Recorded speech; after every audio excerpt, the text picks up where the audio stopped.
शिमला नगर निगम Kaithu ward के पूर्व पार्षद सुनील धर के नगर निगम पर वार्ड में अवैध रूप से ढारा बनाने और कुछ लोगों को लाभ पहुंचाने के काम करने का आरोप लगाया है। सुनील धर ने कहा कि नगर निगम की एक सड़क पर अवैध तरीके से ढारा बनाया जा रहा है, जिसमें शराब का ठेका बनाया जाएगा।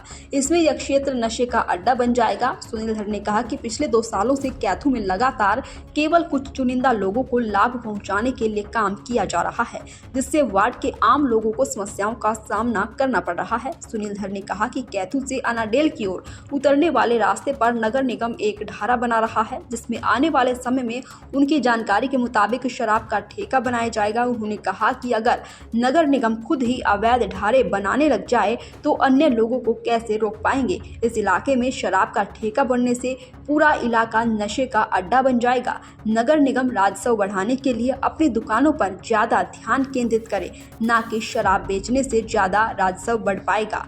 पिछले 1 साल से लगातार कैथू वार्ड में ऐसी समस्याओं का सामना करना पड़ रहा है। वहां केवल कुछ चुनिंदा लोगों को ही फायदा पहुंचाने के लिए इस तरीके का काम किया जा रहा है। सुनील धर कैथू का पूर्व पार्षद और शिमला मंडल का पूर्व अध्यक्ष।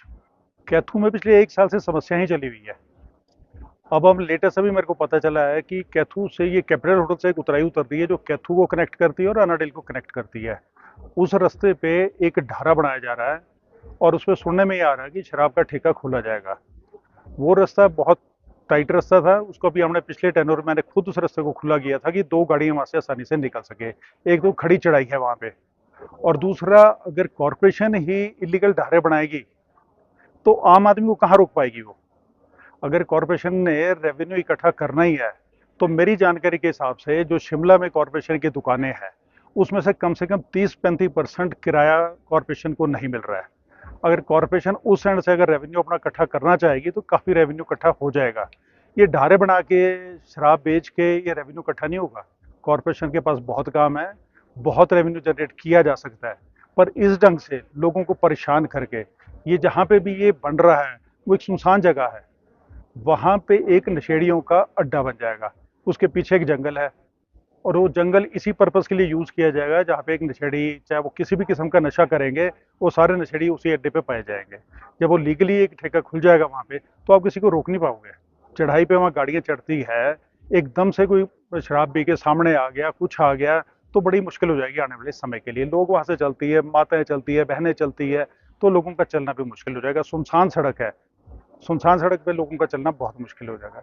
इसके साथ साथ कैथू में एक सीढ़ियाँ थी, बहुत पुरानी सीढ़ियाँ हैं, मेरे ख्याल से अंग्रेज़ों के टाइम से ही है, पिछले 50 साल से मैं भी देख रहा हूँ। उन सीढ़ियों को भी तोड़ा जा रहा है, वो रास्ता वहाँ पे बंद किया जा रहा है। वहाँ पे कहते हैं जी बैंक बनाया जाएगा, उसके साथ एक बिल्डिंग है, बिल्डिंग सफिशिएंट है, अगर बैंक भी खोलना है तो बिल्डिंग सफिशिएंट है, उसको और कंस्ट्रक्शन की जा रही है। वो किस एंड पे पैसे लग रहे हैं, वो बैंक पैसे लगा रहा है, वो कॉरपोरेशन पैसे लगा रहा है, मैक्सिमम लोग वहाँ से जाते हैं, उनका रास्ता बंद किया जा रहा है। उसी सीढ़ियों के साथ कॉरपोरेशन की अपनी प्रॉपर्टी है, बहुत बड़ी बिल्डिंग अपनी है, जिसकी रेनोवेशन अगर की जाए तो बहुत अच्छी प्रॉपर्टी वो कॉरपोरेशन की बन सकती है और वहाँ पे अच्छा काम हो सकता है। वहाँ बैंक खोलें, कमर्शियली कुछ भी खोला जा सकता है वहाँ पे, पर वो सोच नहीं है, वो पॉजिटिव सोच नहीं है, लोगों को परेशान करना है। उससे पहले भी मेरा एक मुद्दा उठाया था कि कैथू में एक सड़क ऐसी है जो पैदल चलने वालों के लिए थी, उसमें भी 2 दिन बंदों को बेनिफिट पहुंचाने के लिए उसको भी चौड़ा किया जा रहा है। स्कूल 3 स्कूल है, स्कूलों का ध्यान रखे बगैर 2 दिन बंदों को अगर बेनिफिट पहुंचाना है तो मेरे को समझ नहीं आ रही कि कैथू और शिमला का क्या हाल हुआ है। लोगों की सहूलियत के लिए नहीं कुछ देखा जा रहा, कहीं कोई पार्क बना दें, कोई बच्चों के लिए बना दिए, कहीं कुछ किया जाए। हमने एक कैथू में गोलपाड़ी एक जगह है, वहाँ पे एक पार्क बनाया था, मेरे ख्याल से 1 करोड़ से ऊपर उस पर खर्चा आया था। आज उसकी हालत देखो, जर्जर हालत में उसकी हालत है। आज मेंटेन चीज़ें की नहीं जा रही है, जो बन चुकी वो भी मेंटेन नहीं हो पा रही है। नई चीज़ें ऐसी की जा रही है, सड़कों पे सड़क बन रही है, जहाँ ऑलरेडी सीसी पाथ बने हुए हैं उसी पे एक लेयर और डाली जा रही है।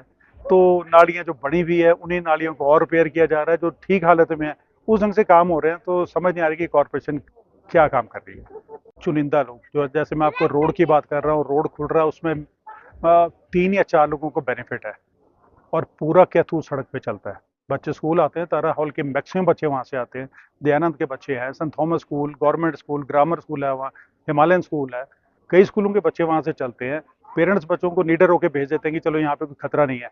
कल उस नैरो रोड पे भी गाड़ियाँ चलनी शुरू हो जाएगी तो बच्चों के लिए तो एक मुश्किल मुश्किल है ही है। और अगर तो 90% 80% लोगों को बेनिफिट हो रहा है और 20% को नुकसान हो रहा है तब भी चल पड़ता है।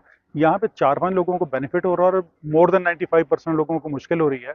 हम डेपुटेशन लेके कमिश्नर के पास भी गए थे, मेयर के पास भी गए थे, पर वो कुछ अब नहीं हो पाया तो नहीं हो पाया। दैनिक सवेरा के लिए शिमला से कपिल शर्मा की रिपोर्ट।